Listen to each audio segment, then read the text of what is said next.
أعوذ بالله من الشيطان الرجيم بسم الله الرحمن الرحيم إن الحمد لله نحمده ونستعينه ونستغفره ونعوذ بالله من شرور أنفسنا ومن سيئات أعمالنا من يهده الله فلا مضل له ومن يضلل فلا هادي له وأشهد أن لا إله إلا الله وحده لا شريك له وأشهد أن محمدا عبده ورسوله لا نبي ولا رسول بعده اللهم صل وسلم على نبينا محمد وعلى آله وأصحابه وسلم أجمعين يا أيها الذين آمنوا اتقوا الله حق تقاته ولا تموتن إلا وأنتم مسلمون أما بعد فإن أصدق الحديث كتاب الله وخير الهدي هدي نبينا محمد صلى الله عليه وسلم وشر الأمور محدثاتها فإن كل محدثة بدعة وكل بدعة ضلالة وكل ضلالة في النار. معاشر المسلمين والmuslimat, semoga kita senantiasa dirahmati dan diberkahi oleh Allah Subhanahu wa taala. Insyaallah pada kesempatan pagi yang berbahagia ini kita akan melanjutkan kajian kita bersama para sahabat Rasulullah sallallahu alaihi wasallam. Mereka-mereka lah yang membawa ajaran Nabi kita tercinta sallallahu alaihi wasallam. Oleh karenanya seringkali kita mendengar dari beberapa paparan ustadz-ustadz kita terkait wajibnya kita sebagai umat Nabi Muhammad sallallahu alaihi wasallam ketika beragama hendaklah merujuk kepada salafus soleh. Siapa mereka salafus soleh? Siapa mereka orang-orang terdahulu yang soleh? Di antaranya adalah para sahabat. Oleh karenanya sangat keliru, bahkan ini adalah sebuah pemahaman yang sangat-sangat berbahaya, yaitu pemahaman yang mengatakan para sahabat Nabi sallallahu alaihi wasallam kafir atau murtad setelah peninggalan atau setelah Nabi Muhammad sallallahu alaihi wasallam meninggal. Kenapa? Pemahaman ini adalah pemahaman yang sangat berbahaya, yang mereka meyakini bahwa ribuan para sahabat murtad setelah meninggalnya Rasulullah sallallahu alaihi wasallam, karena sama saja ketika mereka berpemahaman demikian artinya ajaran agama Islam ini tidak patut lagi untuk diamalkan, untuk disebarkan. Karena ajaran Islam ini dibawa oleh para sahabat-sahabat Nabi sallallahu alaihi wasallam. Siapa yang meriwayatkan hadis di dalam Sahih Bukhari, Sahih Muslim, Sunan Abu Daud, Sunan An-Nasai, Sunan At-Tirmidzi? Mereka semua adalah para sahabat sallallahu alaihi wasallam. Tidak mungkin Imam Bukhari, Imam Muslim meriwayatkan hadis tanpa didapati oleh para sahabat-sahabat Rasulullah sallallahu alaihi wasallam. Intinya pemahaman ini adalah pemahaman yang mereka tidak ingin lagi mengindahkan ajaran dan syariat Islam. Mereka tidak ingin agar Islam ini berkembang dengan pemahaman yang diajarkan oleh Nabi sallallahu alaihi wasallam. Oleh karenanya pada kesempatan ini para hadirin yang hadirat dimuliakan oleh Allah Subhanahu wa taala, kita akan membahas di antara salah satu salafus saleh atau orang-orang soleh terdahulu. Yang akan kita bahas pada kesempatan ini adalah sahabat mulia, sahabat Rasulullah sallallahu alaihi wasallam yang bernama Abdurrahman bin Auf. Abdurrahman bin Auf. Abdurrahman bin Auf, kita akan bahas nasab beliau pertama sekali. Bapaknya bernama Auf, kakeknya bernama Abdu Auf. Auf nama bapaknya, nama kakeknya Abdu Auf. Kemudian nama kakeknya yang kedua Abdun, nama kakeknya yang ketiga Al-Harith, nama kakeknya yang keempat Az-Zuhrah. Az-Zuhrah ini akan disandarkanlah nama suku beliau. Jadi beliau akan disandarkan kepada kakeknya yang keempat ini disebut dengan Az-Zuhri. Sebagaimana Rasulullah SAW, nasab Rasulullah SAW itu Muhammad bin Abdullah bin Abdul Muttalib, kemudian bin Hashim. Hashim inilah kakek Rasulullah sallallahu alaihi wasallam yang kemudian beliau disandarkan kepada kakeknya ini sehingga disebut dengan Bani Hashim. Bani Hashim. Adapun Auf ini kepada kakeknya yang keempat. Makanya tersebar istilah Az-Zuhri, dan banyak para ulama yang mereka itu disandarkan nasabnya kepada Az-Zuhra ini. Sehingga penyandaran itu disebut dengan Az-Zuhri. Al-Imam Az-Zuhri, Al-Imam Az-Zuhri ini adalah keturunan dari kakek yang keempat Abdurrahman bin Auf. Kemudian ibunya bernama Asy-Syifa. Syifa putri dari Auf. Kemudian bin Abdin bin Al-Harith bin Az-Zuhra. Jadi mereka ini menikah tidak terlalu jauh kedekatan persaudaraan mereka. Artinya mereka masih dalam kategori saudara, tapi saudara dua pupu atau sepupu kalau bahasa kitanya. Nah, para hadirin hadirat muliakan oleh Allah Subhanahu wa taala. Abdurrahman bin Auf dilahirkan di kota Mekkah 10 tahun setelah Rasulullah sallallahu alaihi wasallam dilahirkan. Jadi jarak antara umur Abdurrahman bin Auf dengan umur Nabi kita Muhammad sallallahu alaihi wasallam, umur beliau lebih muda 10 tahun dari umur Nabi kita Muhammad sallallahu alaihi wasallam. Ketika itu nama beliau belum disebut dan belum dikenal dengan Abdurrahman. Di awal nama beliau di zaman jahiliyah namanya adalah Abdu Amr. Abdu Amr. Yang kedua, ada yang mengatakan Abdul Ka'bah. Jadi dua kalimat Abdun ini disandarkan kepada makhluk Allah Subhanahu wa taala. Dan ini tidak boleh dalam Islam. Menyandarkan kalimat Abdun kepada makhluk Allah tidak boleh.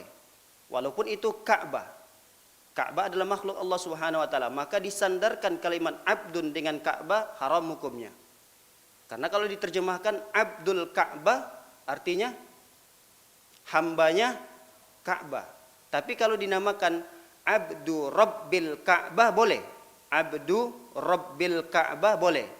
Hamba pemilik Ka'bah. Ini boleh dalam Islam. Tapi kalau Abdul Ka'bah tidak boleh. Di zaman jahiliyah nama beliau dikenal dengan Abdul Ka'bah atau Abdu Amr. Ketika beliau masuk Islam diganti oleh Rasulullah sallallahu alaihi wasallam namanya menjadi Abdurrahman. Abdurrahman, dan ini banyak sekali dilakukan oleh Rasulullah sallallahu alaihi wasallam manakala mendapati nama para sahabat tidak baik dari segi arti, terjemahan atau dari segi maknanya. Rasulullah SAW terkadang langsung mengganti nama para sahabat-sahabat beliau sallallahu alaihi wasallam. Di antaranya pernah ada di antara sahabat yang datang namanya Hazan. Hazan. Kalau kita terjemahkan Hazan ini sedih, galau. Artinya tidak baguslah dari kalimat tersebut. Kemudian Rasulullah SAW mengatakan, nama kamu sekarang Sahal. Sahal itu artinya dimudahkan oleh Allah Subhanahu wa taala. Jadi diganti dengan makna yang lebih baik lagi. Di antaranya adalah sahabat Abdurrahman bin Auf. Nama awal ketika beliau belum masuk Islam dikenal dengan Abdul Ka'bah atau Abdu Amr. Diganti oleh Rasulullah SAW dengan Abdurrahman. Abdurrahman adalah hamba Allah Subhanahu wa taala yang Maha Penyayang. Dan ini sesuai dengan hadis Rasulullah sallallahu alaihi wasallam. Manakala Rasulullah sallallahu alaihi wasallam pernah bersabda dalam sebuah hadis, "Sammu bi asma'i al-anbiya." Kata Rasulullah, namakanlah anak-anak kalian dengan nama para nabi. Wa ahabbul asma'i ilallahi Abdullah wa Abdurrahman. Kata Rasulullah sallallahu alaihi wasallam, nama yang paling dicintai oleh Allah Subhanahu wa taala, yang paling dicintai di antara nama-nama yang kalian namakan putra-putra kalian adalah Abdullah dan Abdurrahman. Sehingga Rasulullah SAW menamakan sahabatnya yang mulia ini dengan Abdurrahman. Para hadirin dan hadirat muliakan oleh Allah Subhanahu wa taala. Adapun ciri-ciri fisiknya,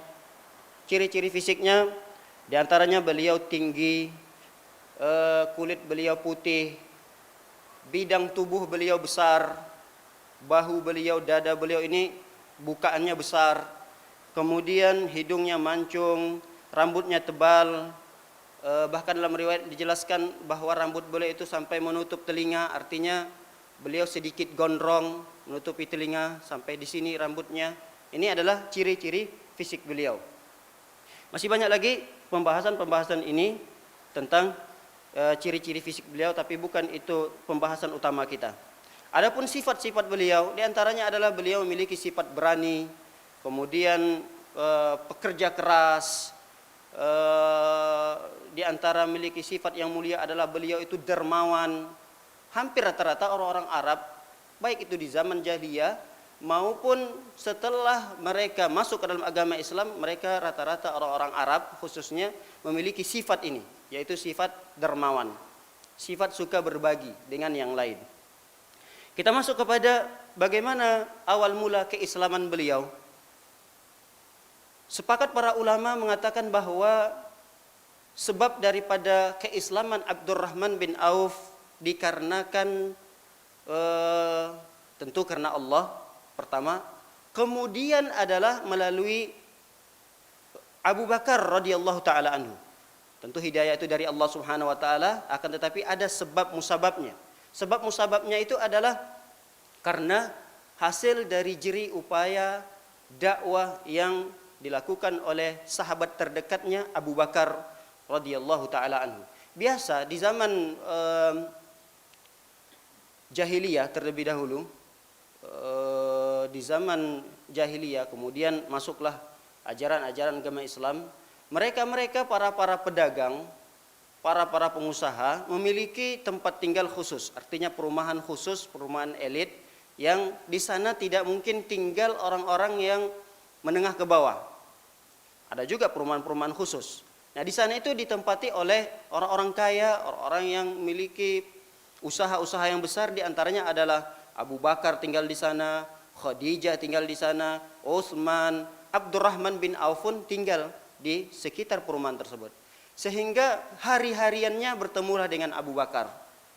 Maka Abu Bakar ini sangat banyak sekali sebab dari dakwah usaha yang beliau lakukan, banyak sahabat-sahabat besar masuk Islam melalui beliau. Di antaranya Utsman bin Affan khalifah yang ketiga. Beliau itu masuk ke dalam agama Islam di antara sebabnya karena didakwai oleh Abu Bakar radhiyallahu taala anhu. Dan masih banyak sahabat-sahabat yang lain, di antaranya Zubair bin Al-Awwam, Sa'ad bin Abi Waqqas, kemudian termasuk Abdurrahman bin Auf. Ini adalah hasil atau buah dari dakwah seorang sahabat mulia Abu Bakar radhiyallahu taala anhu. Nah, awal mulanya Abdurrahman bin Auf bersafar pergi ke kota Yaman. Biasa orang-orang Arab ini safarnya di antara dua negeri ini. Kalau tidak Yaman, Syam. Jadi ketika itu Abdurrahman bin Auf bersafar tentu dalam rangka berniaga, berbisnis, berdagang. Pergilah beliau ke kota Yaman. Biasanya ke Yaman ini di musim-musim panas. Musim dingin mereka ke Yaman, musim panas mereka ke Syam. Bahkan kebiasaan ini diabadikan oleh Allah Subhanahu wa taala dalam Al-Qur'an surah Quraisy. Li'ila fi Quraisy ila fihim rihlatash shita'i was-shaif. Kebiasaan orang-orang Quraisy ini diabadikan oleh Allah Subhanahu wa taala dalam Al-Qur'an. Li'ila fi Quraisy. Ada kebiasaan-kebiasaan orang-orang Quraisy. Berarti kebiasaan ini terjadi sebelum Islam itu datang. Di antaranya Abdurrahman bin Auf pun membiasakan dirinya untuk safar ke Yaman dan safar ke Syam. Ila fihim rihlatash shita'i was-shaif. Apa kebiasaan mereka orang-orang Quraisy? Mereka rihlah, bepergian di waktu musim dingin dan musim panas. Musim dingin biasanya mereka safar ke Yaman, musim panas mereka safar ke Syam. Nah, Abdurrahman bin Auf ketika itu berdagang. Safarlah ke Yaman. Sesampainya di Yaman, biasa beliau itu singgah dan mampir di penginapan. Namun di penginapan kali ini beliau singgah di tempat atau di rumah orang yang dituakanlah di sana. Sekalian biasanya orang-orang Arab Mekah kalau singgah sekalian mencari petua, mencari pengalaman, sehingga mereka menginap di rumah orang-orang yang memiliki pengalaman cerita-cerita. Nah, ketika itu Abdurrahman bin Auf mampirlah di sebuah atau di salah satu rumah pemilik bangsa Yaman ketika itu dinamai atau namanya dikenal dengan Askalan bin Awakin al-Humairi. Askalan bin Awakin al-Humairi, lebih dikenal dengan Al-Humairi. Al-Humairi. Nah, para hadirin dan hadirat muliakan oleh Allah Subhanahu wa taala, ketika beliau mulailah berbincang-bincang dengan Al-Humairi ini, lalu Al-Humairi bertanya kepada Abdurrahman bin Auf, "Wahai Abdurrahman bin Auf," ketika itu belum tahu namanya, "Wahai pemuda, kamu dari mana?" "Kami dari Mekah." "Intasib, coba sebutkan keturunan-keturunanmu." Biasa orang Arab seperti itu. Orang Arab dan cepat sekali hafalnya. Dia katakan, "Nama saya Abdurrahman, bapak saya Auf, kemudian kakek saya namanya Abdu Auf, kakek saya yang berikutnya namanya Auf, kemudian Al-Harith, kemudian Az-Zuhra." Cukup. Kata Al-Humairi tadi, cukup. Dia tahu sudah sampai Az-Zuhra, berarti dari suku Zuhri. Cukup. Setelah itu terus berbincang-bincang, lalu Abdurrahman ditawarkan oleh Al-Humairi tadi, "Wahai Abdurrahman, ala ubashiruka bi bisyaratin wa hiya khairun laka minat tijarah." Wahai Abdurrahman, maukah aku berikan engkau satu kabar gembira yang kabar gembira tersebut lebih baik daripada harta yang engkau perdagangkan ini. Harta yang diperdagangkan oleh Abdurrahman bin Auf ketika itu omsetnya bukan ratusan juta. Biasa Abdurrahman bin Auf ini kalau berdagang omsetnya miliaran. Yang ditawarkan oleh Humairi ini ternyata ada yang lebih baik lagi daripada apa yang beliau geluti di saat itu. Tentu kita sebagai manusia biasa, jawabannya pasti akan mengatakan, "Iya, saya akan dan ingin sekali mendengarkan kabar gembira tersebut." Dan itulah yang dijawab oleh Abdurrahman bin Auf. Kata Abdurrahman bin Auf, "Iya wahai Humairi, saya ingin sekali mendengarkan apa kabar gembira tersebut. Apalagi kabar gembira tersebut lebih baik daripada nilai perdagangan saya saat ini." Kemudian Al-Humairi mengatakan bahwa sesungguhnya Allah Subhanahu wa taala telah mengutus seseorang laki-laki dari bangsa kalian, yaitu bangsa Quraisy. Di antara tanda-tandanya adalah irtadahu Safiyyah. Kaum kalian itu meridhoinya. Artinya kaum kalian, orang-orang Quraisy, cinta kepada seorang laki-laki tersebut. Kemudian tanda yang kedua, anzala alaihi kitaban wafiyan. Kepada laki-laki tersebut Allah turunkan kitabnya. Kitab yaitu Al-Quran. Tanda yang ketiga, yanha anil asnam. Di antara tanda laki-laki tersebut dakwanya mereka atau beliau mengajak kepada menyembah Allah dan meninggalkan sesembahan kepada berhala. Kemudian wa yad'u ilal Islam. Beliau mengajak orang-orang Quraisy dan seluruh manusia untuk masuk ke dalam agama yang mengajak kepada keselamatan, yaitu agama Islam. Ya'muru bil haqqi wa yaf'aluhu. Di antara tandanya beliau mengerjakan yang baik-baik dan memerintahkannya untuk dikerjakan. Wa yanha 'anil batil wa yubtiluhu.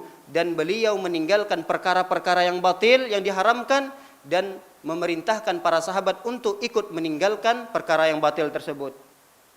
Wa huwa min Bani Hashim. Kata Humairi, dan laki-laki atau sosok laki-laki tersebut berasal dari keturunan Bani Hashim, kakek kedua Rasulullah sallallahu alaihi wasallam. Wa inna qaumaka la akhwalihi, dan kaum-kaummu akan memusuhi beliau. Nah, Abdurrahman dipanggil oleh Humairi tadi. Ya Abdurrahman, wahai Abdurrahman, wazirhu, dikhu. Wahai Abdurrahman, wasiatku kepadamu, wazirhu, bantu dakwanya. Sokong dakwah laki-laki tersebut. Wasaddikhu, dan benarkan setiap apa yang diucapkannya. Ini pesan Al-Humairi. Padahal Al-Humairi ini tinggalnya di Yaman. Tidak tahu siapa sosok laki-laki tersebut. Dia mungkin tahu namanya siapa karena telah diturunkan oleh Allah Subhanahu wa taala dalam kitab-kitab terdahulu. Seperti di Injil, di Taurat sudah dijelaskan siapa sosok laki-laki terakhir yang diutus oleh Allah Subhanahu wa taala. Di dalam Injil disebutkan, dalam Taurat disebutkan namanya Ahmad. Tapi tidak tahu siapa dan seperti apa Muhammad dan Ahmad tersebut. Nah, Al-Humairi ini mengimani, tapi tidak pernah berjumpa dengan Nabi Muhammad SAW. Pesan beliau kepada Abdurrahman bin Auf, wazirhu, bantu dakwanya, sokong dakwah beliau, wasaddikhu, dan benarkan setiap apa yang disampaikan oleh laki-laki tersebut. Ketika itu Abdurrahman mendengarkan kabar gembira tersebut, dia meninggalkan perdagangannya. Karena perdagangannya itu tidak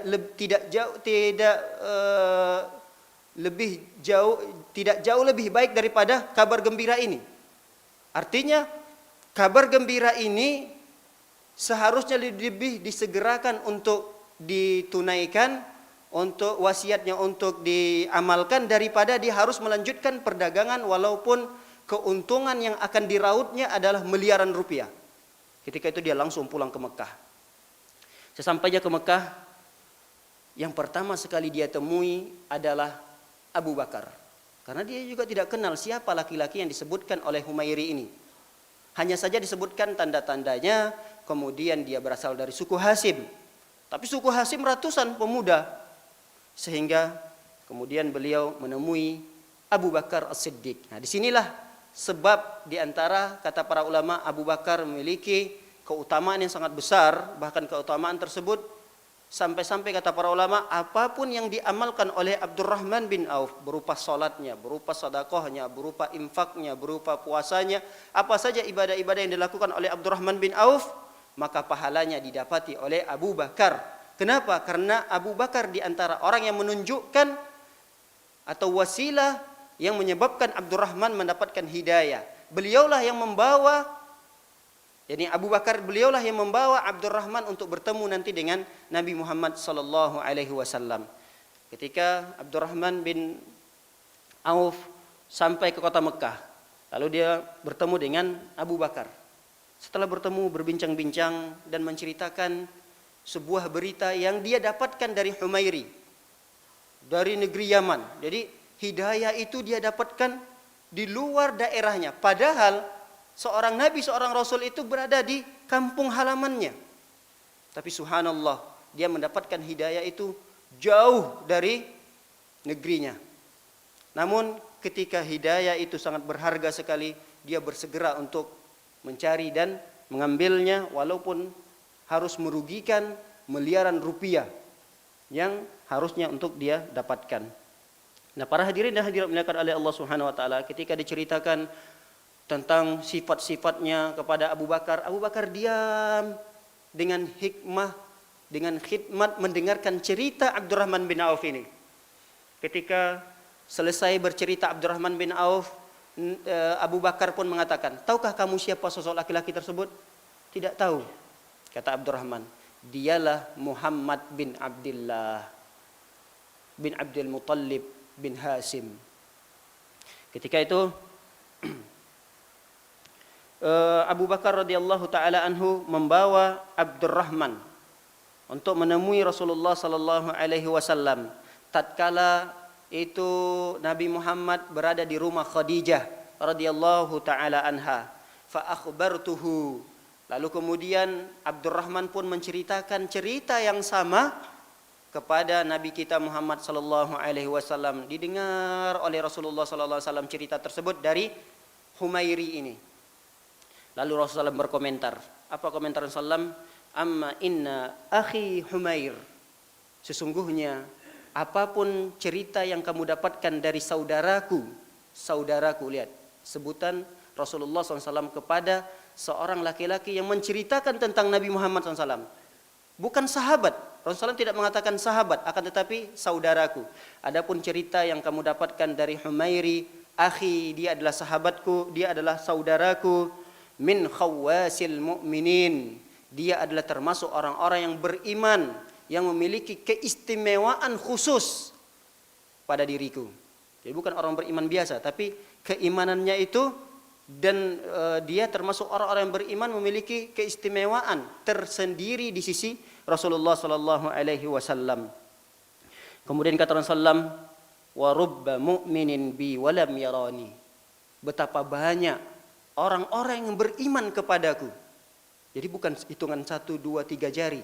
Kata Rasulullah SAW dalam hadis ini, wa rubba mu'minin bi walam yarani. Betapa banyak orang-orang yang beriman kepadaku padahal mereka belum sama sekali melihat aku ini seperti apa. Dan itu banyak dalam hadis-hadis dijelaskan, diantaranya adalah seperti Raja Najasyi beriman kepada Rasulullah sallallahu alaihi wasallam padahal tidak pernah melihat sosok Nabi Muhammad sallallahu alaihi wasallam. Kemudian kata Rasulullah, wa musaddiqin bi wa ma syahidani. Dan betapa banyak orang-orang yang membenarkan apa yang aku sampaikan padahal dia belum tahu, menyaksikan langsung apa yang aku sampaikan tersebut. Kemudian Rasulullah mengatakan, ulaika ikhwani haqqan. Mereka-mereka itulah saudara-saudaraku yang sesungguhnya. Rasulullah menggunakan kalimat ikhwani. Mereka-mereka itulah saudara-saudaraku yang sesungguhnya. Ketika itu para sahabat ada yang bertanya, ya Rasulullah, kami ini siapamu? Kalau mereka-mereka saudara-saudaramu, ya Rasulullah, kami ini siapamu?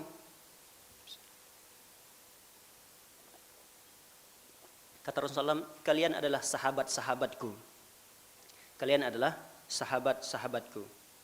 Adapun saudara-saudara Rasulullah SAW adalah mereka yang mengimani Rasulullah padahal mereka tidak melihat siapa dan seperti apa sosok Rasulullah SAW. Tidak hanya sekedar mengimani, akan tetapi membenarkan setiap apa yang disampaikan oleh Rasulullah SAW. Semoga kita yang hadir pada subuh yang berbahagia ini termasuk saudara-saudara Rasulullah SAW. Para hadirin dan hadirat dimuliakan oleh Allah Subhanahu wa taala.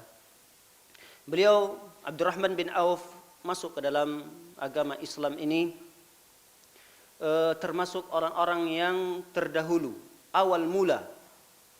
Hanya ada beberapa hitungan jari saja yang baru masuk Islam di saat itu, termasuklah Abdurrahman bin Auf. Bahkan kata para ulama, Abdurrahman bin Auf masuk Islam sebelum ada pondok Rasulullah SAW. Pondok di sini maksudnya adalah rumah perkumpulan Rasulullah SAW bersama para sahabat ketika itu masih fase dakwah Rasulullah SAW sembunyi-sembunyi.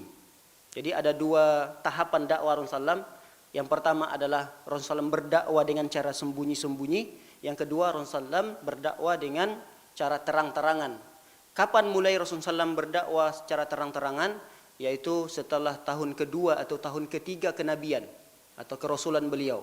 Ketika masuk Islam Umar bin Khattab. Jadi masuk Islam Umar bin Khattab mengatakan, ya Rasulullah, silahkan untuk menyebarkan dakwah Islam ini secara terang-terangan. Jangan takut untuk diganggu oleh orang-orang Quraisy. Saya yang akan menghadapi mereka. Ini Umar bin Khattab. Tapi Umar bin Khattab di saat itu belum masuk Islam. Yang pertama sekali masuk Islam mendahului Umar bin Khattab adalah Abdurrahman bin Auf. Jadi sebelum ada tempat perkumpulan Rasulullah yang disebut dengan Darul Arqam bin Abil Arqam. Jadi rumah si Arqam. Arqam ini adalah anak muda. Jadi zaman itu Rasulullah SAW, dakwah beliau SAW ini tidak hanya diterima oleh orang-orang yang miskin, tidak hanya diterima oleh hamba sahaya, akan tetapi dakwah Rasulullah SAW ini ternyata diterima oleh anak-anak muda. Kita tahu seperti Ali bin Abi Thalib, Zubair bin Al-Awwam, Talha bin Ubaidillah, Al-Arqam, masih banyak lagi para pemuda-pemuda yang menerima dakwah Rasulullah SAW. Nah, Darul Arqam, tempat pusat perkumpulan Rasulullah SAW dengan sekitar 40 sahabat ketika itu, laki-laki dan perempuannya yang belajar dengan Rasulullah SAW di rumah Al-Arqam ini, bin Abil Arqam. Ketika itu usianya masih sekitar 20-an. Tapi subhanallah, dia memiliki bagian besar.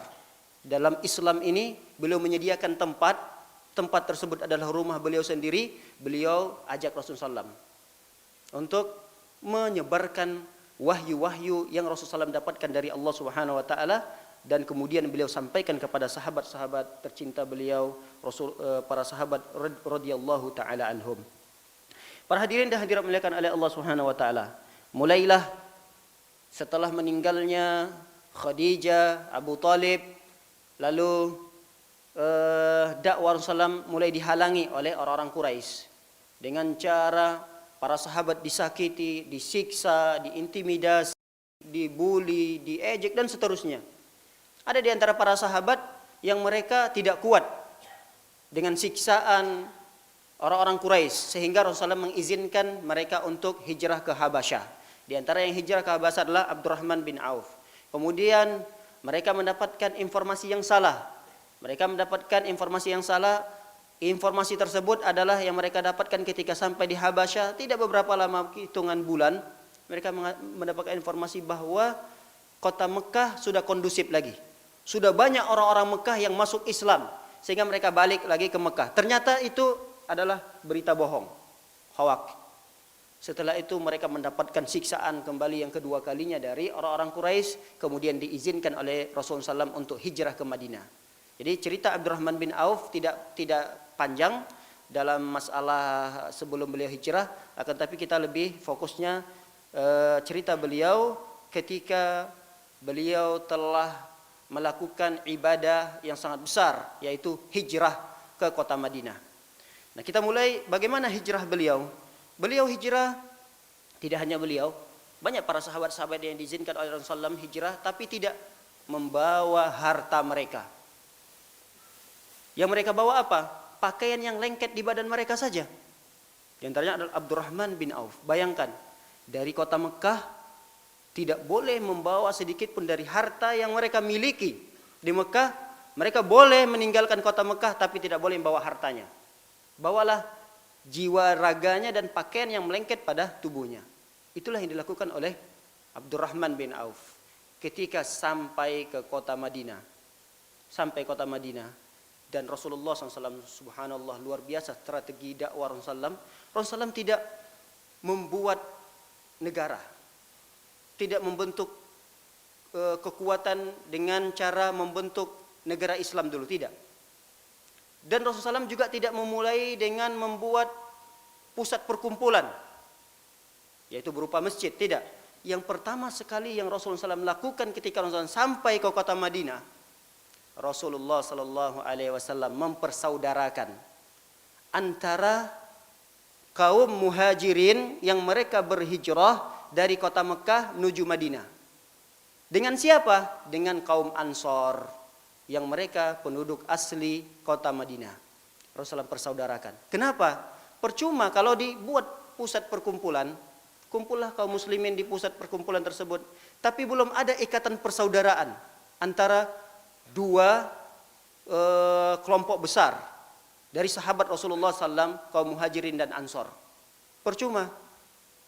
Karena akan timbul barangkali, kalau belum dipersaudarakan, akan timbul seperti mengagung-agungkan kesukuan, atau mungkin terlalu taklid kepada suku tertentu, daerah tertentu. Maka Rasulullah SAW strateginya adalah beliau persaudarakan terlebih dahulu, sehingga setelah kuat keimanan mereka dengan dipersaudarakan antara kaum muhajirin dan Ansor, barulah Rasulullah SAW membuat pusat perkumpulan.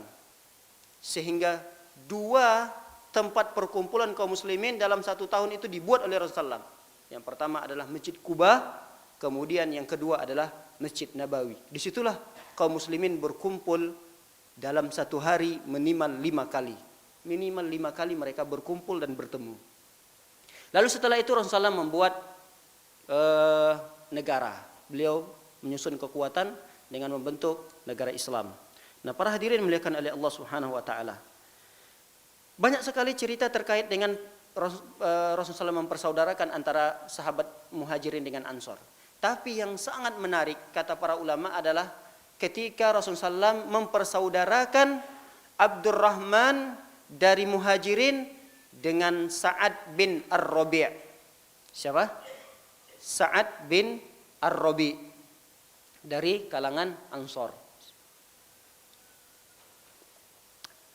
Cerita menariknya adalah saking senangnya Sa'ad bin Ar-Rabi' ini, saking senangnya dipersaudarakan oleh Rasulullah sallallahu alaihi wasallam dengan Abdurrahman.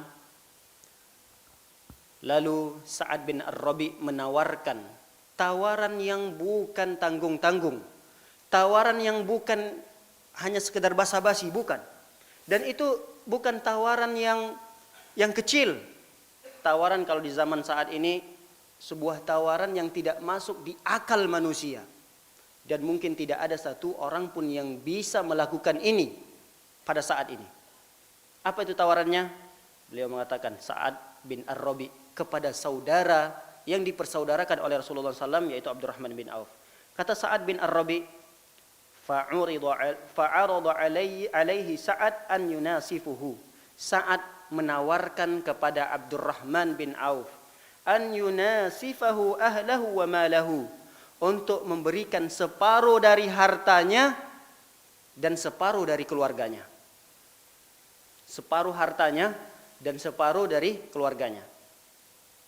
Lalu Sa'ad mengatakan kepada Abdurrahman bin Auf, inni aktsarul ansar malan fa uqassimu mali nisfain wali imra'atan fanzur a'jabahuma ilaika fasammiha li utalliqaha fa idza inqaddat iddatuha fatazawwajha. Kata Sa'ad bin Ar-Rabi', wahai Abdurrahman bin Auf, ketahuilah sesungguhnya aku termasuk orang-orang Ansor yang memiliki kekayaan besar. Supaya apa? Supaya Abdurrahman bin Auf ini tidak ragu-ragu menerima tawaran tersebut. Kata Sa'ad bin Ar-Rabi', wahai Abdurrahman, ketahuilah termasuk orang yang paling kaya dari kalangan Ansor di Madinah ini saya, kata Sa'ad bin Ar-Rabi'. Supaya apa? Supaya tidak ada keraguan Abdurrahman bin Auf untuk menerima hadiah tersebut atau pemberian daripada Sa'ad bin Ar-Rabi' ini. Saya orang yang paling kaya. Bukan artinya dia berbangga diri, bukan. Tapi niatnya bagus. Ana aktsaru malan. Aku adalah orang yang paling banyak harta di antara orang-orang Ansor ini. Kata beliau, fa uqassimu mali, maka aku akan bagi dua hartaku tersebut. Silahkan ambil separuh untukmu dan separuh untukku. Dan aku memiliki, lihat, tidak hanya harta yang beliau paruh menjadi dua bagian. Akan tetapi yang lebih luar biasa lagi adalah beliau mengatakan wali imra'atan, dan aku memiliki dua istri, fanzur a'jabahuma ilaika, maka lihatlah, nazarlah di antara dua istriku tersebut, yang mana yang engkau kagumi, salah satu di antara keduanya, mana yang engkau sukai, ambil, aku akan ceraikan, tunggu masa iddahnya, kemudian kamu nikahkan, kamu menikah dengannya. Subhanallah, dua tawaran tersebut bukan tawaran yang biasa. Dan beliau di ucapan pertama, beliau mengatakan, saya adalah orang yang paling kaya. Saya orang yang paling kaya di negeri Ansor ini. Kata para ulama, kekayaan Sa'ad bin Ar-Rabi' ini, ada yang mengatakan separuh dari kota Madinah itu seluruhnya kekayaan Sa'ad bin Ar-Rabi'. Kalau kita permisalkan untuk lebih mendekatkan kepada pemahaman, seandainya Bekasi ini, Bekasi kota dan kabupaten, maka separuh dari Bekasi ini adalah milik Sa'ad bin Ar-Rabi'. Separuh dari Bekasi ini, dari bangunannya, dari kebunnya, dari apa saja aset-aset yang separuh dari Bekasi ini, semuanya dimiliki oleh Sa'ad bin Ar-Rabi'. Nah, separuh dari Bekasi ini diparuh lagi oleh Sa'ad bin Ar-Rabi' untuk diberikan kepada saudara yang dipersaudarakan oleh Rasulullah SAW, yaitu Abdurrahman bin Auf. Bapak-bapak sekalian yang dimuliakan oleh Allah SWT, ini bukan sekedar basa-basi. Ini tawaran yang benar. Ini tawaran yang betul-betul serius dari Sa'ad bin Ar-Rabi'. Separuh, bayangkan kalau seandainya di kota Bekasi ini ada gedungnya, ada perumahan, ada apa, itu separuhnya ambil buat Abdurrahman bin Auf. Kemudian tawaran yang berikutnya adalah saya memiliki dua istri. kamu lihat nazar di antara dua istriku tersebut, siapa yang paling kau kagumi, siapa yang paling kau sukai, maka aku akan tolak dia, akan saya ceraikan. Setelah masa iddahnya selesai, silahkan nikah dengan istriku tersebut. Lihat, Abdurrahman bin Auf tidak mengambil kesempatan walaupun kondisinya saat itu sangat sempit. Pakaian hanya ada di badannya saja. Dia tidak memiliki harta. Tapi beliau subhanallah tidak mengambil kesempatan ini, bahkan beliau menolaknya dengan cara yang halus. Apa tolakan beliau? Beliau mengatakan, barakallahu laka fi malika wa ahlika, dullani ala suq. Kata beliau mengatakan, barakallahu laka fi malika wa ahlika. Subhanallah, terima kasih atas tawaran tersebut, kata Abdurrahman bin Auf. Semoga Allah memberkati harta dan keluargamu. Akan tetapi tunjukkan aku di mana pasar. Afifun nafs. Abdurrahman bin Auf ini memiliki afifun nafs, yakni menjaga kehormatan dirinya. Seharusnya dia boleh menerima tawaran tersebut, pemberian hadiah, bahkan di saat itu dia butuh. Tapi lihat, dia ingin menjaga harga diri dan kehormatannya. Katakan tidak. Semoga Allah memberkahi keluarga dan hartamu. Tapi tunjukkan aku di mana pasar. Ketika itu ditunjukkanlah pasar disebut dengan Bani Qunaiqa. Bani Qainuqa. Bani Qainuqa ini adalah pasar yang dimiliki oleh orang-orang Yahudi. Dimiliki orang-orang Yahudi. Jadi pasar itu dikuasai oleh orang-orang Yahudi. Nah, ketika itu beliau datang di sana bertransaksi jual beli. Tidak dijelaskan oleh para ulama apa usaha yang beliau geluti. Namun ada di antara ijtihad para ulama, di antara usaha yang beliau geluti adalah makanan pokok. Ada lagi di antara ulama yang mengatakan bahwa usaha yang dia geluti adalah jual beli onta. Jadi beliau jual beli onta, misalnya onta yang beliau beli harganya 30 juta, nanti beliau jual lagi dengan harga yang sama 30 juta. Jadi beliau datang ke pasar Bani Qainuqa, dia beli onta 30 juta, beliau bawa nanti onta tersebut, beliau jual lagi 30 juta. Terus keuntungannya dari mana? Keuntungannya nanti dari tali onta tersebut. Dia beli onta, ada talinya. Dengan tali itu beliau bawalah onta ini, beliau dagangkan lagi kepada orang yang mau membelinya dengan nilai 30 juta. Talinya itu diambil oleh Abdurrahman bin Auf. Dan begitu seterusnya. Setiap onta yang beliau beli ada talinya, beliau jual lagi, tapi dengan harga yang sama, talinya nggak ada. Ternyata ketika tali itu berkumpul di rumahnya, kemudian orang-orang butuh, sehingga setiap onta yang sekitar di Madinah, yang ada di Madinah itu tanpa tali kekangan untuk dibawa. Nah, ketika itu mereka pasti ingin mencari. Semakin tinggi tingkat permintaan, maka disitulah kesempatan Abdurrahman bin Auf meraup keuntungan. Beliau menjual tali-tali dari onta yang beliau jual. Ada lagi di antara ulama mengatakan beliau berdagang alat-alat perkebunan. Karena memang di kota Madinah itu lebih banyak usaha yang digeluti adalah pertaniannya. Sehingga beliau menjual alat-alat pertanian. Ada lagi yang mengatakan bahwa beliau membuka pasar baru. Jadi di samping pasar Bani Qainuqa itu ternyata pasarnya sudah sempit, ramai sekali. Kemudian beliau melihat ada lahan yang masih kosong di sebelahnya. Sehingga nanti pasar yang beliau buat itu beliau rapikan. Kalau istilah kita, dia dibikinlah ruko-ruko kecil. Kemudian setelah beliau bikin ruko-ruko, beliau tidak sewakan.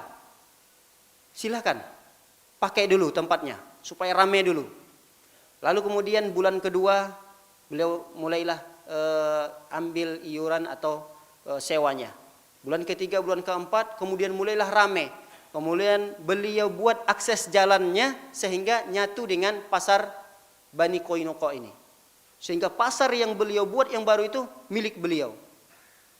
Padahal memang awal mulanya pasar itu tanah kosong, tanah yang tidak layaklah untuk dijadikan pasar. Dan tanah itu beliau cari siapa pemiliknya. Beliau ajak kerjasama, kemudian nanti akan kita sewakan, tapi awal mulanya beliau subhanallah tidak mengambil keuntungan sama sekali. Yang penting ini pasar yang akan kita rencanakan rame dulu. Setelah rame barulah beliau ambil sewa dari para orang-orang yang berdagang di pasar yang beliau buat tersebut. Nah, para hadirin hadirat oleh Allah Subhanahu wa taala. Kita lanjutkan hadisnya. Tawaran daripada Sa'ad bin Ar-Rabi ini, setelah itu beliau menolak tawaran tersebut dengan lembut mengatakan barakallahu laka fi ahlika wa malika dullani ala suq. Kemudian dia ditunjukkanlah pasar tersebut. Tidak beberapa hari kemudian, lihat, tidak beberapa hari kemudian Rasulullah Shallallahu Alaihi Wasallam melihat tanda yang tidak biasanya terlihat pada seorang laki-laki, pada baju Abdurrahman bin Auf.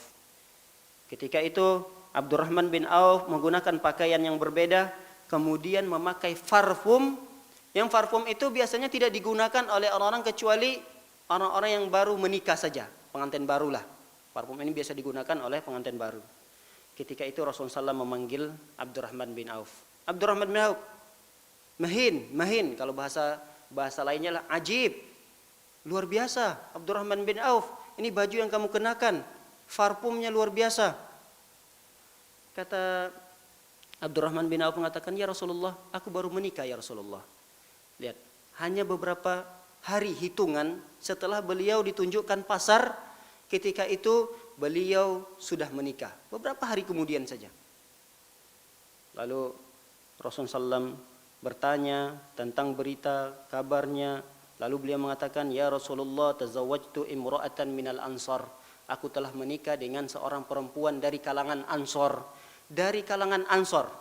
Ketika itu sangat dikenal, perempuan-perempuan Ansor itu tidak akan mampu laki-laki muhajirin untuk menikah dengan perempuan Ansor. Karena dikenal perempuan Ansor di saat itu maharnya mahal.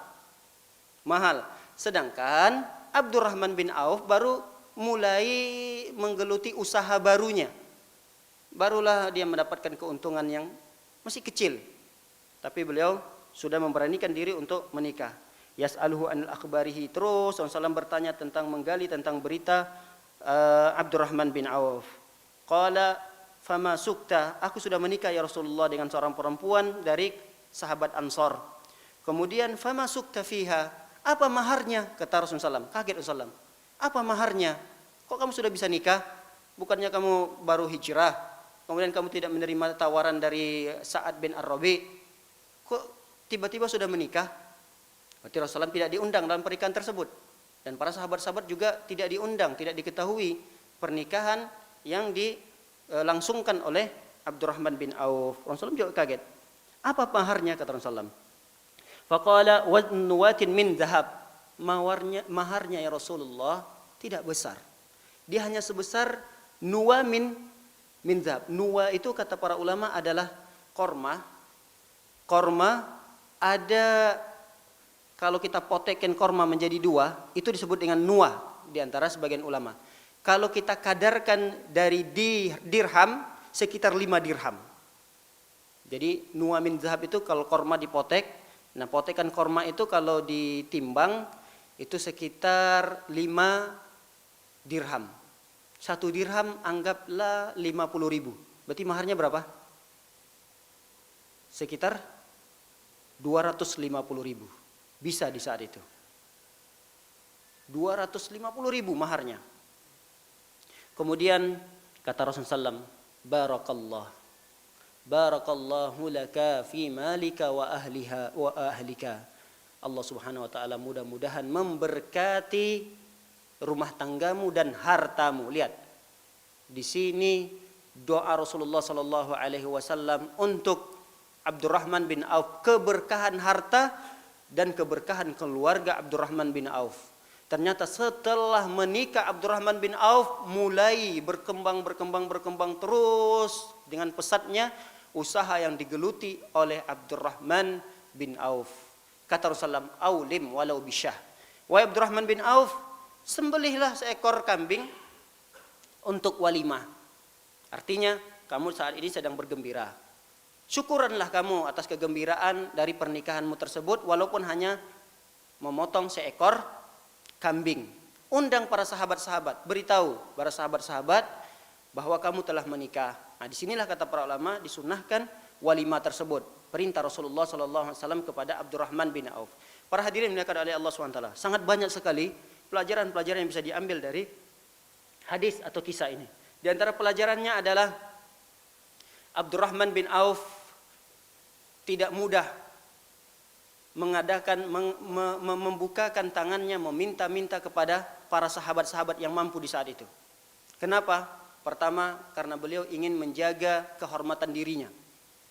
Yang kedua, beliau sangat terlihat dari hadis ini memiliki keuletan, kerja keras, tidak mudah berpangku tangan, hanya sekedar berdoa di Masjid Nabawi, mohon kepada Allah diturunkan rezeki, tidak. Akan tetapi beliau pergi, keluar, berdagang, berjual beli. Keseharian beliau berdagang sana ke sini, sehingga ketika Rasulullah melihatnya, Rasulullah kaget. Kok beberapa hari terlihat Abdurrahman bin Auf sudah berpakaian yang aneh, yang biasanya dipakai oleh pengantin baru. Lalu Rasulullah bertanya tentang keadaan tersebut. Kemudian para hadirin dimuliakan oleh Allah Subhanahu wa taala, di antara pelajaran yang bisa diambil dari hadis ini adalah as-siqatu billah. Ini yang paling penting. Yaitu beliau sangat percaya dengan janji-janji Allah Subhanahu wa taala. Artinya beliau tidak mengandalkan kerja keras saja. Beliau tidak mengandalkan usaha-usaha yang beliau miliki. Akan tetapi beliau dari usaha yang beliau kerjakan, dari kerja keras yang beliau lakukan, beliau tetap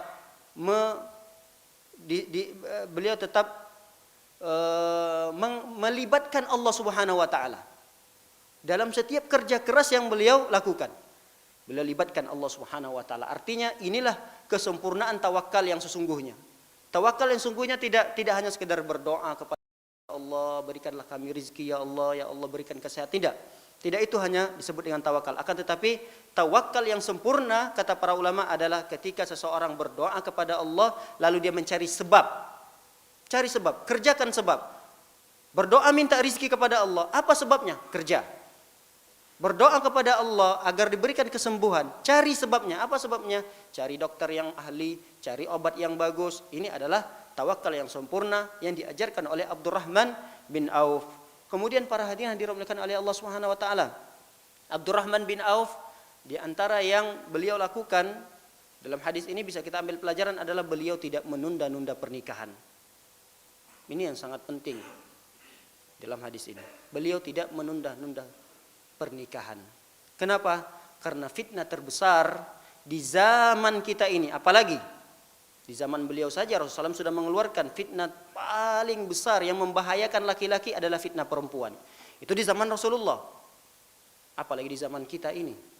Maka para hadirin dimuliakan oleh Allah Subhanahu wa taala, ketika anak putra putri kita semua sudah siap untuk dinikahkan, nikahkan. Walaupun dengan cara yang sederhana seperti yang dilakukan oleh Abdurrahman bin Auf. Yang penting bisa menjaga kehormatan diri, tidak jatuh ke dalam dosa besar berupa zina.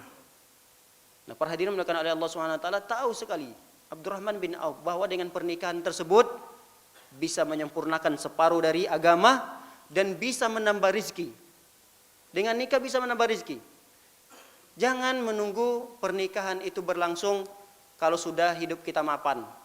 Sudah punya rumah dulu, kemudian beli mobil, kemudian sudah ada pekerjaan tetap, barulah menikah.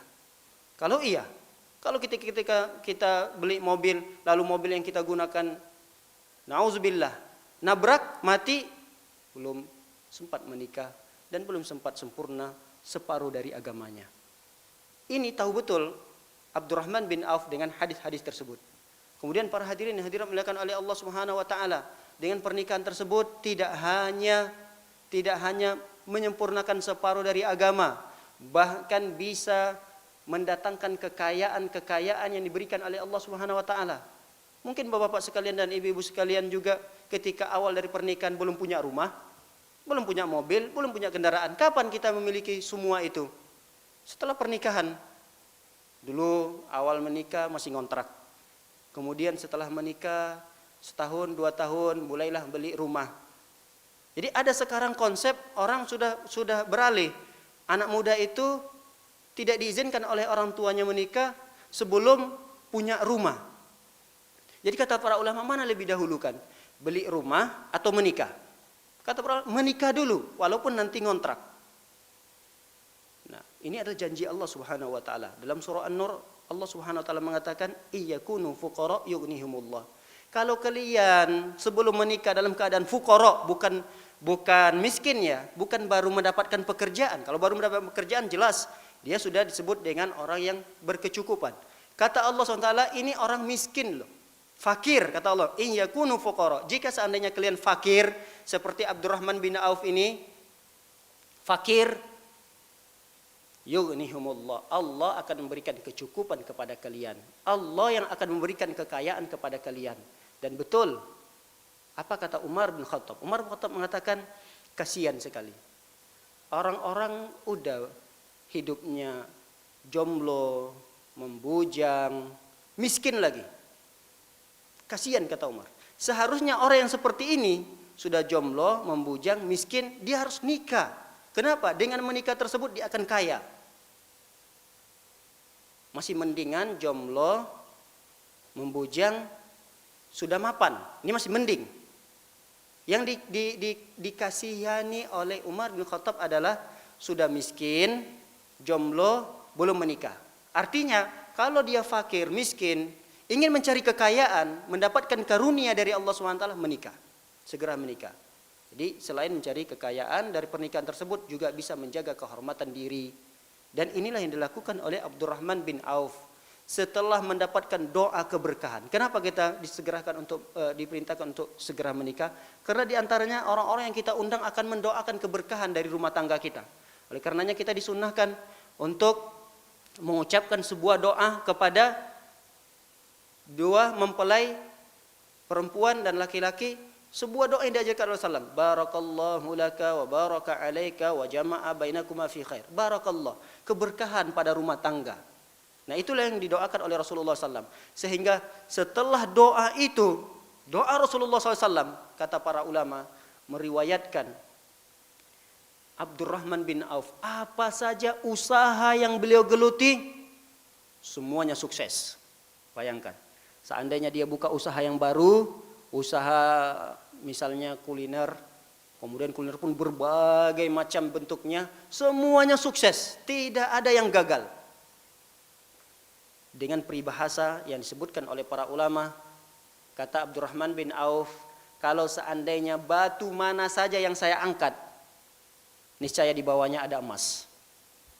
Saking mudah dan gampangnya dia mencari rizki Allah Subhanahu wa taala di bumi. Itu kata para ulama seperti peribahasa, artinya apa saja usaha yang dia geluti pasti sukses. Jadi seolah-olah batu mana saja yang dia angkat dari permukaan bumi ini, pasti dia dapatkan bawahnya ada emas. Sehingga subhanallah, kita kalau melihat kisah Abdurrahman bin Auf, bagaimana kekayaannya, ini sungguh luar biasa. Tidak ada orang yang kaya di zaman ini bisa mengalahkan kekayaan Abdurrahman bin Auf. Di saat itu apa sih usaha, apa sih bisnis sehingga kekayaannya itu belum bisa ada orang yang sekaya ini di saat ini mengalahkan kekayaan Abdurrahman bin Auf. Dan subhanallah, di antara sifat beliau itu bukan orang yang berat tangan untuk mengulurkan sebahagian daripada rezeki yang diberikan oleh Allah kepada orang lain, tidak.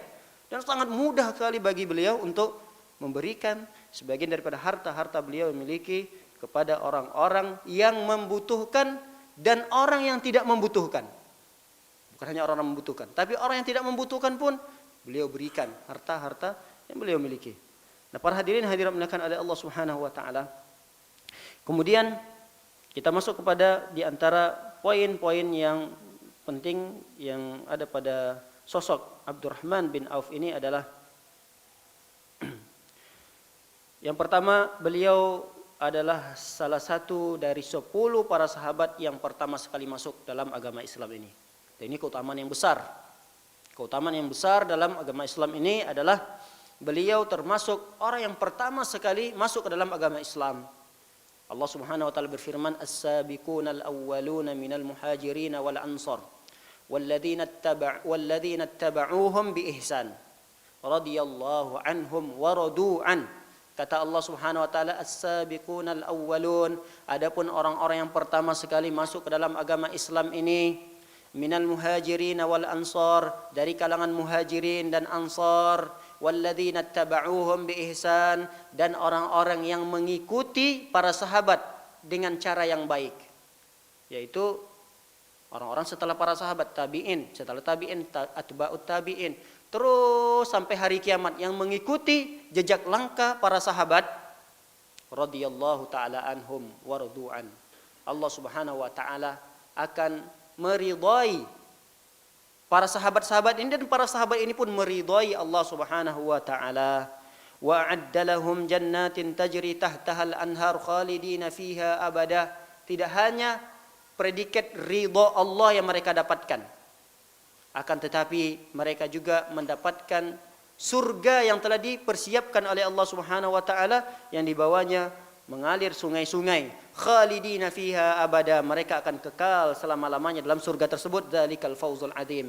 Inilah kesuksesan yang sesungguhnya, kesuksesan yang dimiliki oleh para sahabat. Di antaranya adalah Abdurrahman bin Auf, yaitu mendapatkan predikat ridha Allah, dan Allah pun dan beliau pun ridha kepada Allah, surga yang Allah siapkan untuk mereka-mereka para sahabat-sahabat pendahulu yang pertama sekali masuk Islam, kemudian mereka kekal dalam surga tersebut.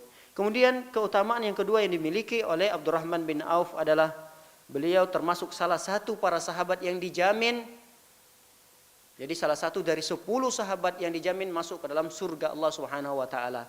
Kita sempat pernah mengulangi ini, dan bahkan terus kita ulangi di setiap sahabat-sahabat yang kita lewati, bahwa ada 10 sahabat Rasulullah sallallahu alaihi wasallam yang direkomendasikan oleh Rasulullah langsung masuk ke dalam surga tanpa dihisab, tanpa diazab, kata para ulama.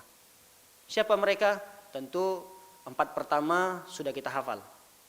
4 urutan pertama sudah kita hafal. Abu Bakar, Umar, Utsman, Ali. Kemudian tersisa 6. Mudah-mudahan bisa kita hafal pagi ini. Tersisa 6 yaitu Zubair bin Al-Awwam, kemudian Talha bin Ubaidillah. Sudah hafal? Siapa?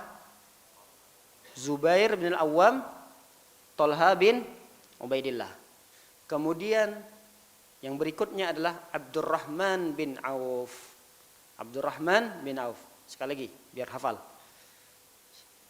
Zubair bin Al-Awwam, Talha bin Ubaidillah, Abdurrahman bin Auf. Kemudian Sa'ad bin Abi Waqqas. Sa'ad bin Abi Waqqas. Mudah-mudahan ini akan kita bahas setelah kisah Abdurrahman bin Auf ini, yaitu Sa'ad bin Abi Waqqas. Kemudian Sa'id bin Zaid. Sa'id bin Zaid. Ulangi. Sa'ad bin Abi Waqqas, kemudian Sa'id bin Zaid. Ulangi dari Zubair bin Al-Awwam. Zubair bin Al-Awwam, Talha bin Ubaidillah, Abdurrahman bin Auf, kemudian Sa'ad bin Abi Waqqas, kemudian Sa'id bin Zaid. Terakhir Abu Ubaidah bin Al-Jarrah. Siapa? Abu Ubaidah bin Al-Jarrah. Sudah hafal? Sudah hafal? Ulangi.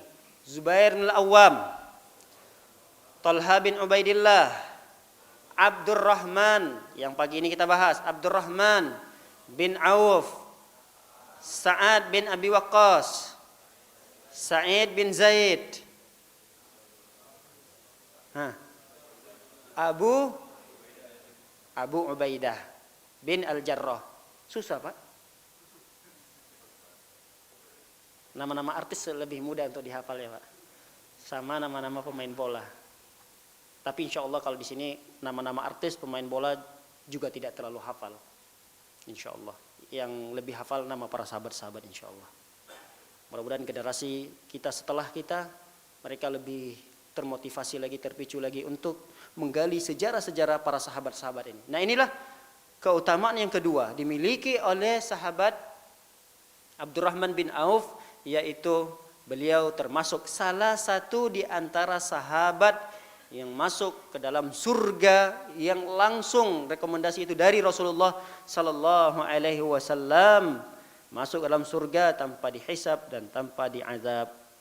Luar biasa, beliau orang kaya, tapi kekayaannya tidak dihisab oleh Allah Subhanahu wa taala. Kenapa? Karena kekayaannya nanti kalau pembahasan kita semua dibagi-bagikan kepada penduduk Madinah. Semua penduduk Madinah itu merasakan kekayaan yang dimiliki oleh Abdurrahman bin Auf. Sampai-sampai Utsman bin Affan, orang yang kaya raya, Utsman bin Affan pun mendapatkan bagian tersebut. Ditanya Utsman bin Affan, "Wahai Utsman bin Affan, kau mendapatkan bagian dari Abdurrahman bin Auf?" Ketika itu Utsman bin Affan mendapatkan 400 dinar. 400 dinar, Utsman bin Affan orang kaya raya, tapi masih dikasih oleh Abdurrahman bin Auf. Kenapa diberikan? Karena beliau ini salah satu pejuang berperang bersama Rasulullah SAW di Badar, peperangan Badar. Walaupun beliau pada awalnya mendaftar untuk ikut berperang di peperangan Badar, tapi Rasulullah mengatakan, memberikan uzur, "Wahai Utsman, kamu tidak usah ikut berperang. Kamu sudah daftar, pahalamu insya Allah sudah didapatkan. Tapi kamu saat ini jangan ikut perang Badar. Kamu jaga istrimu." Ketika itu Ruqayyah, istri beliau, sedang sakit parah. Tapi sebenarnya beliau sudah terdaftar. Itu pun tetap diberikan oleh Abdurrahman bin Auf. Abdurrahman bin Auf itu memberikan hartanya, dibagi-bagikan kepada siapa saja orang yang pernah ikut di peperangan Badar. Jadi jumlahnya ada 100 orang. Per orangnya diberikan 400 berapa? Dinar, bukan dirham. Dinar. 1 dinar berapa, Pak?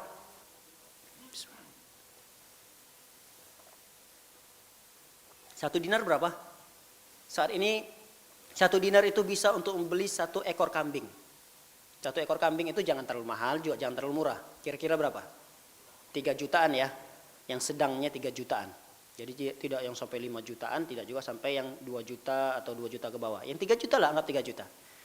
Kalau dikalikan 400. 3 juta kali 400. Berapa keluar angkanya Pak, rupiahnya? Berapa? 1,2 M. Hah? 1,2 M kan? Lihat, subhanallah. 1,2 M didapatkan oleh para pejuang-pejuang yang pernah berjuang bersama Rasulullah di peperangan Badar. Jumlah mereka bukan 1-2 orang yang disantuni, bukan disantuni istilahnya. Hanya kalau dia miskin mungkin disantuni, kalau dia fakir mungkin sifatnya sedekah. Tapi yang diberikan oleh Abdurrahman bin Auf kepada orang-orang kaya pun diberikan hadiah seperti Utsman bin Affan tadi. Dan jumlahnya bukan hitungan jari 1, 2, 3, 4 orang. Tapi jumlah yang diberikan oleh Utsman bin Affan dengan setiap orangnya 1,2 M adalah 100 orang. Itu baru satu kisah. Belum lagi kisah-kisah yang lainnya, masih banyak lagi terkait dengan kedermawanan Abdurrahman bin Auf ini. Nanti insya Allah kita akan bahas apa saja sifat-sifat kedermawanan yang dimiliki oleh Abdurrahman bin Auf. Belum lagi beliau menginfakkan hartanya di peperangan. Setiap kali Rasulullah membutuhkan biaya peperangan, beliau termasuk orang yang menginfakkan sebagian besar daripada harta yang beliau miliki. Dan ketahuilah para hadirin dimuliakan oleh Allah Subhanahu wa taala, harta yang kita infakkan pertama itu adalah investasi yang sesungguhnya. Itulah harta kita yang sesungguhnya. Kemudian harta yang kita infakkan sungguhnya akan Allah balas. Bahkan riba yang dibolehkan di dalam Islam adalah ketika seorang hamba bertransaksi kepada Allah. Allah berikan riba. Istilahnya kita kalau membelanjakan harta kita di jalan Allah, istilahnya adalah kita memberikan pinjaman kepada Allah. Dalam Al-Quran Allah mengistilahkan itu.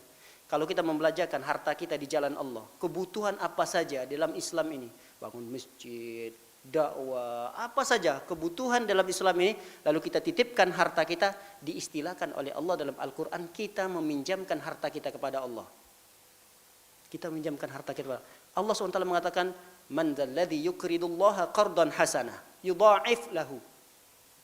Kata Allah Subhanahu wa taala, siapa orang yang memberikan pinjaman kepada Allah dengan pinjaman yang baik, Allah akan lipat gandakan. Lihat, Allah akan lipat gandakan. Kalau lipat gandakan ada unsur ribanya atau tidak, Pak?